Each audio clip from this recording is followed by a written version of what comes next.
Welcome everyone to the 10th episode of the ICDD Interview Series. Today we bring you the interview with Professor Christoph Scherrer. Professor Scherrer is Executive Director of the ICDD and also the head of the Department of Globalization and Politics at the University of Kassel. He also chairs 2 English language master programs in the Department of Political Science. His research interests are in the field of global political economy, in particular the governance of the world market with a focus on social and environmental sustainability. So, Professor Scherrer, could you please tell us about your current and also upcoming publications or research projects, in particular those related to decent work agenda or globalization? Well, thanks a lot for the kind introduction. Yes, there are 2 new projects. One is that I was asked by a British publisher to edit a companion on decent work, and I got support from Marcel van der Linden, a famous labor historian from the Netherlands, and a former PhD student from Australia, Madeline Moore. The 3 of us have started to ask people to contribute on the many different aspects of decent work, and we are very happy that many responded.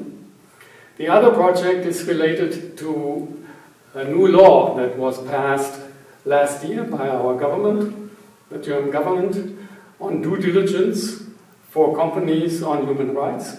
And we are looking at the decent work deficit, unfortunately, for workers in harbors and on ships in the banana supply chain. And we get support from researchers in Colombia and Costa Rica. And so it's about the ones who are connecting the different places in the supply chain. The focus of our interview today is on the past, present and future of globalization, especially against the current backdrop of the COVID-19 pandemic and also the Russian invasion of Ukraine. So first of all, how would you define the term globalization?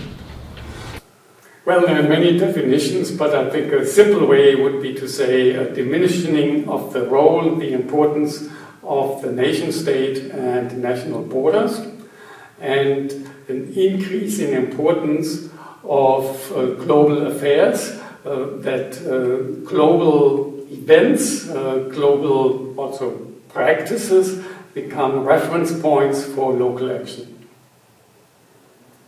So when did globalization start? Well, there are many ideas about it, but I would go with Emanuel Wallerstein and saying it is from the 16th century. We do have, for example, the Mongols in the 11th century organizing trade between China and Europe, but it was an extremely thin trade, and one cannot really say that really influenced people's local dealings much. A little bit the elites, but not much. Of course, there are certain aspects, as we talk about the pandemic, that the Black Death came across the trade routes there. So in terms of viruses, globalization on the Eurasian scale is much older. Now, globalization is quite long, but it's not a continuous process, certainly not since its modern resurgence or rebirth in the 16th century. Now, which forces have promoted on one hand and which forces have challenged this globalization trend over time? Yeah, we have noticed that with the Great Depression in the United States in the 1930s, and then the World War II, in a way a pause in globalization. The nation state became more important also for economic development. The domestic markets became quite important for growth. However, international trade then increased, and especially from the late 70s, it has really become a second phase of globalization. And key driver is, of course, capitalist relations, private property and labor markets. And private property means also competition, and companies are in competition. And if they want to reach a larger scale, and the larger the scale is, the less the individual product costs, the economies of scale.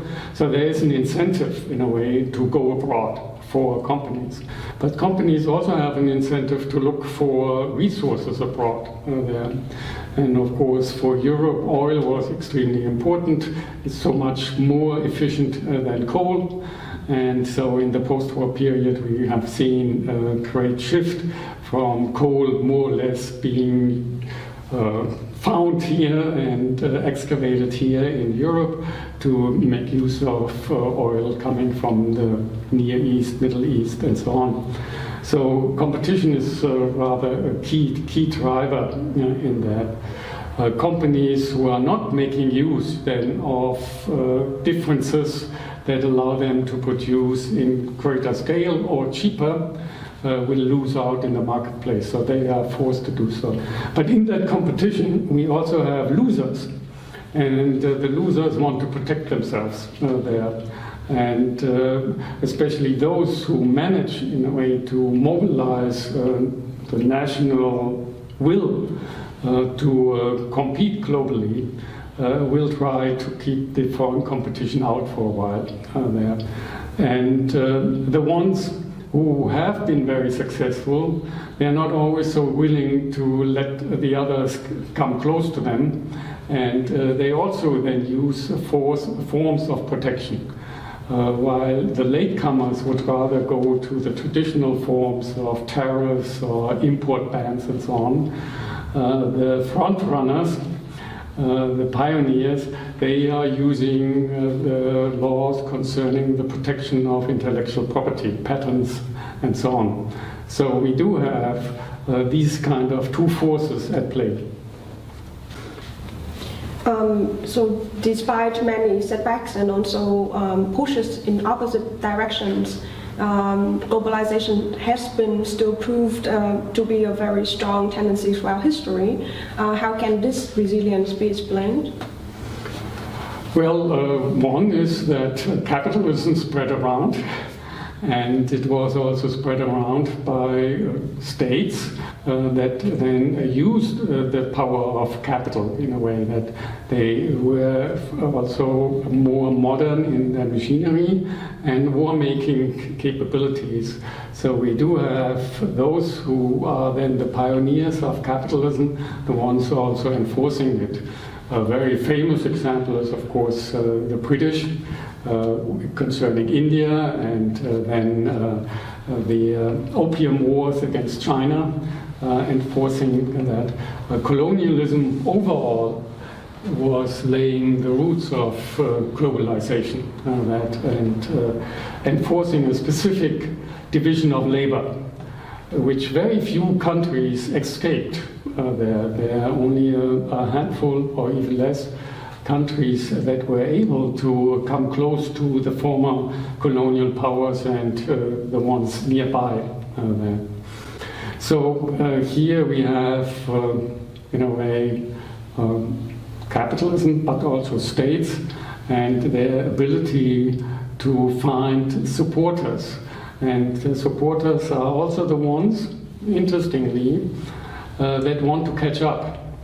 The ones who want to catch up don't want to have the strong ones on their territory, but they like the strong ones to open up other markets so that they can start exporting. So we have also those coming from behind there that do support it. Of course, important are always the realms of ideas, Ricardo's comparative advantage, telling us that specialization is beneficial for everyone. And then we have also a tradition that more trade, more interaction leads to peace. Unfortunately, that's not always quite true, but it's a powerful idea there. When you wrote the book Globalisierung wider Willen, which I'm holding in my hand here and can recommend, how was the situation back then when it comes to foreign economic policy in the US, and how was the academic discourse of globalization as opposed to today? Very dominant were those who were claiming that globalization is just natural. They're out of the field of economics with a background of Ricardo's comparative advantage. The idea was that it is only natural, and technology goes that way, and human interest goes away to barter, to trade, and so on. And so it's a very natural project. And my own research was showing that, of course, as I said before, there are tendencies in that direction, but it also needs really political will. And the research on the US had shown that there was never real support for opening up the United States markets for foreign competition. It was a really elite project, which was cleverly pursued. And very interestingly, in the late 50s, one tried to convince the American population of Ricardo's principles, but that didn't work. And actually, the more the elites were trying to tell the population how wonderful trade is, the less support there was. And so what was done was to link the issue of trade to the issue of anti-communism and leading the world. And so by leading the world, then the elites got support for further steps in support of globalization. Another aspect is competition and war. So cooperation has always been a constant of human society, but so too has competition, and how are economic globalization and military power interlinked? Well, here I recur to Kees van der Pijl's idea that there is what he calls a Lockean heartland and a Hobbesian contender states. And the Lockean heartland are the ones who are liberal capitalist societies inspired more or less by the writings of John Locke there. And they are the powerful capitalist states, and kind of from England now to the United States, and now a transatlantic realm that now also includes Germany, that used to be a Hobbesian contender state. And Hobbes was the person who wrote about the Leviathan, that society is hierarchical, organized. And here we see in contender states that if they want to compete on the same level, they have to mobilize all the national resources. And by doing that, then they become hyper-nationalist and very militaristic there. And that was the case with Germany until it was defeated in the Second World War there, and then integrated into the Lockean heartland, the West Germany, and then after unification, of course, all of Germany there. And now we can say that in a way the People's Republic of China and Russia are to a certain extent contender states that are very hierarchical, organized, authoritarian states, mobilizing in a way their forces against encroachment by the Lockean heartland there. And the two are not similar there. Russia is a huge landmass with rather few people, and tries to control with its nuclear weapons arsenal the access to its natural resources.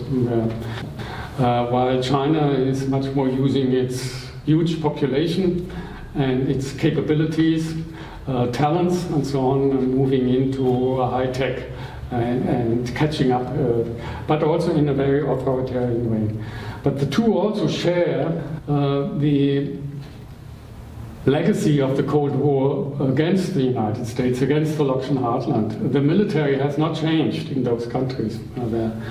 And so it is not quite so surprising, the conflict we now see concerning Ukraine, that here for the contender state there is a certain tendency to then really play out the hyper-militarism. So you already explained where Russia and China stand and that they are contender states. But do you think that they really form a united front opposed to the Western modern model of globalization? And also, what exactly are their stakes in this game? You mentioned territory, but are there some economic interests also that are driving them to oppose the globalization? Well, they are not really opposing globalization, they are more opposing the US dominance, or the Lockean heartland's dominance there. And the relationship between China and the United States were pretty good, as long as China was in a way working bench for American corporations. But once China really caught up in high tech, then the US got a little bit worried, and also German companies are getting more worried about it there. And the Chinese leadership is then also worried that perhaps they may be squeezed out, they may not be able to really catch up, and so they also want to control their near abroad. And so they become militarily very active. But we also see that all these processes of capitalist development are quite violent. You know, people are thrown out of their rural life and are brought into the factories and so on. And so there's also social tension. That social tension is frequently then externalized and channeled into nationalism. So that is also one of the forces that then on the Chinese side lead to now a more aggressive foreign policy. And so how do capitalist or core capitalist countries, especially the US, perceive and respond to the economic rise and also the increase in the strength of military in states like Russia and China? Well, a first step was less militarily, because at that point the US also felt that it was extremely dominant there. It was really more in the commercial sphere, and here under the presidency of Obama, the strategy was to encircle the People's Republic of China with a trade agreement with all the Pacific nations and formulating new rules. And once that would have been set up, then for China to be still very competitive, it would have to adhere to these rules, more or less. And this strategy didn't fly within the United States. When Trump came into power, he destroyed it very publicly. It was his first act. And instead, Trump was trying to coerce China directly through high tariffs, prohibitive tariffs. And that strategy also didn't work. And so Biden now tries to combine a little bit the two old strategies, getting very engaged now with the Pacific states around China, and at the same time also trying now to push the electronics industry, high-tech industry to invest more and to get supported, and was now also successful in Congress to get more money for it. In a way, new push for industrial policy to keep up. And in the other aspect of it is also to ramp up more the military there. So, military conflict, increased competition, global pandemic. These events have massively disrupted economic globalization. But what exactly are we witnessing? Is this a turning point, or is this maybe a reversal similar to one that we saw in interwar period? Well, the big picture is difficult to say. It depends very much on the outcome of the war, Ukraine, Russia, which is now also in a way a war between Russia and NATO indirectly. And if there is a peace agreement, then I would say that globalization probably goes on there. Especially if Russia has to recede, and I suppose then the People's Republic of China will also be more cautious, and we'll see that it cannot really rely so much on China, on Russia there for a confrontation, and that confrontation would be premature. But we don't really know the outcome of that. Currently, we do see that there is a bit of disengagement with China. US companies are moving more to Vietnam. Vietnam is really the big winner in terms of more exports in that scenario there.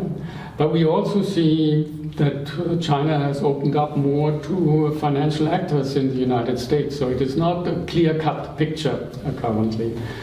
We also see certain anecdotal evidence that certain companies are trying to reshore, meaning that they bring some of the production back to their home countries. But that is not really visible in macro data there.